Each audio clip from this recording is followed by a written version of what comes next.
Civil Media.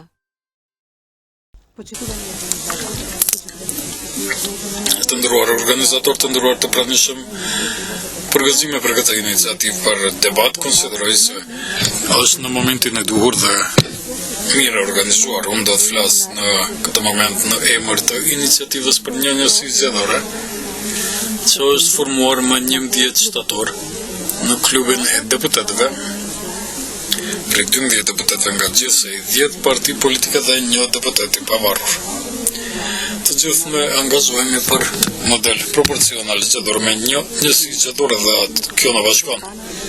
Deputetët që e mbështesin këtë iniciativë janë këta: Liliana Popovska, Maja Moraçanen, Zemun Rubin, Pançumilov, Samka Ibrahimovski, Juliana Nikolova, Yusuf Hasani, Recep Mehmeti, Alia Kambirovski dhe Hamdi Bayram. Si deputet kërkojmë të jemi të inkuadruar në procesin e ndryshimeve të kodit zgjedhor, për çka jemi të obliguar si shtet sipas përritjeve të OSBE-s dhe udhëheqjes nga zgjedhjet e fundit parlamentare. Për këtë qëllim kemi kërkuar takime me gjithë përfaqësuesit në kuvend, kryetarën e kuvendit, zoti Talla Xhaferi dhe kryetarët e 3 partive politike të LSD, domosdoshmërisht do BDI-s dhe BDI-s, të cilët tashmë e menaxhojnë këtë proces për modelin zgjedhor. Çmojmë se 10% të parlamentit atë sa përfaqësojmë si 12 deputet jemi numër relevant, që meriton vëmendje dhe meriton të jemi pjesë e këtij ekipi dhe në proceset e negociatave. Vlerësojmë që në këtë mënyrë do të sigurohet transparencë më e madhe dhe inkluzivitet në gjithë procesin, si dhe respektimi vullnetit të atyre qytetarëve të cilët presin demokratizimin e vendit nëpërmjet ndryshimeve në modelin zgjedhor. Pothuaj 2 dekada nga viti 2002 deri më sot, në Republikën e Maqedonisë me forcë është në fuqi është modeli proporcional me 6 njësi zgjedhore. Kjo është periudha mjaftueshme për të mund të identifikojmë dhe të analizojmë efektet pozitive dhe negative. Kuptohet ishte më i mirë nga modeli i kaluar, me shumicë me çka është siguruar përzgjedhje më të mirë dhe më të drejtë të deputetëve në bazë të numrit të votuesve, por shpërndarja pjesës tjetër të listave që nuk kanë siguruar mandat nëpërmjet metodës së dontit është në favor të subjekteve më të mëdha. Mungesa më e madhe e këtij modeli është vendimi i listave të sigurimit nëse nuk kanë koncentracion të votave në një njësi zgjedhore. Kështu ka ndodhur të dështojnë listat të cilat në nivel të gjithë shtetit kanë 30 deri në 40.000 vota, ndërkëse në parlamentin të mund të futen me përjashtime të vogla vetëm disa partime të vogla. Kjo kishte ndikim të drejt negativ mbi demokracinë e Maqedonisë, duke stimuluar vetëm disa parti të mëdha, duke i detyruar subjekte të tjera politike në koalicione parazgjedhore dhe qytetarëve duke u mundsuar të mos ndikojnë, drejt drejtit të ndikojnë në zgjedhjen e deputetëve të partive profileve të ndryshme jashtë ofertës bardhëzi. Ju informoj se deri më tani kemi pasur takim me kryetarën e kuvendit zotin Talla Xhaferi, të cilin e informuam edhe personalisht për iniciativën, dhe kemi konvokuar, prenotuar dhe takim me kryeministrin Zora Zaev si kryetar i Lidhjes Social-Demokratike të Maqedonisë këtë muaj. Në orën 18:30 përgjigje prej të tjerë liderave të tjerë të cilëve u kemi dërguar shkresë dhe kërkesë ende s'kemi pranuar, dhe do doja edhe disa argumente të plotësoj për nevojën për ndryshim të modelit zgjedhor prej 6 njësive zgjedhore në një njësi zgjedhore. Konsiderojmë që shoqëri e larëmant do të shpërndahet nëpërmjet një modeli të tillë në një parlament të larëmant, dhe kjo është shumë e rëndësishme për shkak të shoqërisë multikulturore siç është e Maqedonisë. Kështu arrin minimum 4 punë të mira: fuqizimi i pluralizmit, parti të përforcuara autentike politike, përforcuar zgjedhja e qytetarëve dhe dialogu në shoqëri që përsëri theksoj për një shoqëri siç është e jona. Kjo është shumë e rëndësishme për arsye se përmes dialogut përforcohet edhe kohezioni social, dhe dëshiroj vetëm të referoj në 2 varietet të cilat përfaqësues të caktuara dhe partive politike dhe analist i kanë prononcuar në modelin zgjedhor me një njësi zgjedhore. Përmendet se kjo do të ishte humbje për gjoja partitë e mëdha politike. Nuk mendoj ashtu, për shkak se në këtë mënyrë ato do të mund të edhe të gjithë ne të përgatisim listat të pastra të përfaqësuesve tonë politik.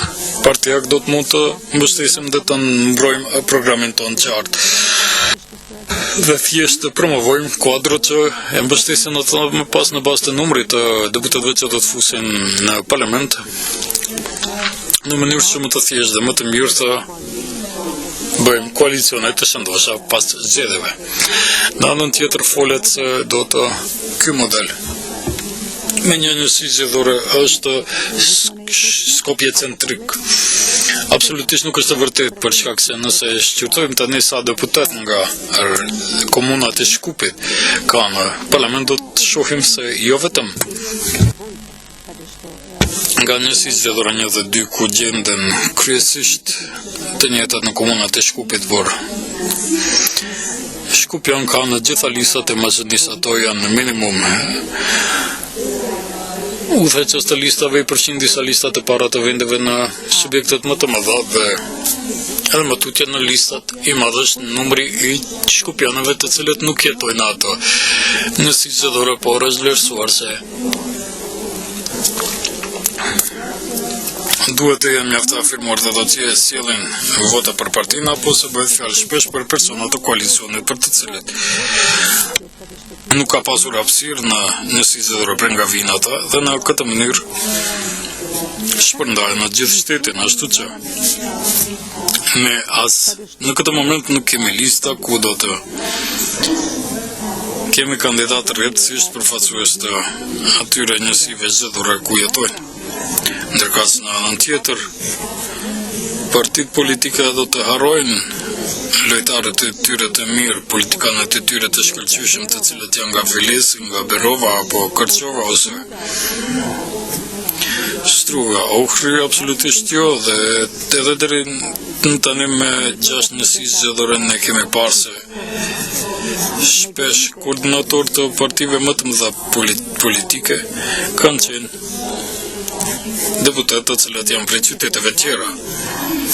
Ata veçmo janë të etabluar në strukturat e partive të tyre politike dhe në ato mbështetet partia e tyre politike dhe kuptohet që nuk do të heqin dorë nga shërbimet e tyre në të ardhmen.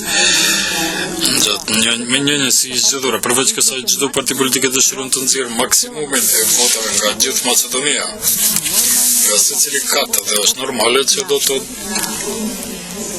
vendos në pozicione udhëheqëse përfaqësues të partisë të tyre të cilët janë në regjim prej qyteteve tjera të Maqedonisë për të animuar votuesit e këtyre pjesëve. Dhe një moment tjetër që përmendet se ata deputet nuk janë rrepsisht nga një vend më i vogël, nuk do të ketë kush të përfaqësojë popullatën e atyre vendeve në parlament dhe nuk do të njoftohen me politikat lokale të ndryruar të pranishëm, konsideroj se të gjithë e dim që këto politikat specifike të secilës pollom të shtetit tonë zbatohen në nivel të këshillave komunale, ashtu që nuk duhet të jetë rrjedhësisht dhe të fokusuar në çdo pollom të shtetit tonë të ketë deputet. Kjo s'ka ndodhur as deri më tani, as nuk ndodh në vende tjera. Është e rëndësishme të jenë prej rajonit, të kuptojmë punët dhe të kemi përfaqësim dhe si që shpjegova paraprakisht për shkak të sigurimit të hap votave nga secili rajon të secila pjesë e shtetit, partitë politike kuptohet që ata qytetarë do të inkorporojnë deputetët e kandidatët e tyre në listat zgjedhore dhe përfundimisht do të përmbyll me atë që si praktik pjesa më e madhe e vendeve evropiane funksionojnë me një njësi zgjedhore me modalitete të ndryshme, me limit pa limit, për nësi iniciativë për një njësi zgjedhore. Më së miri është të jetë pa prag, modeli i Holandës që është më i drejtë dhe më reprezentativ. Atë sa ka votues për një parti të caktuar apo opsion ose grup, atë përfshin deputet.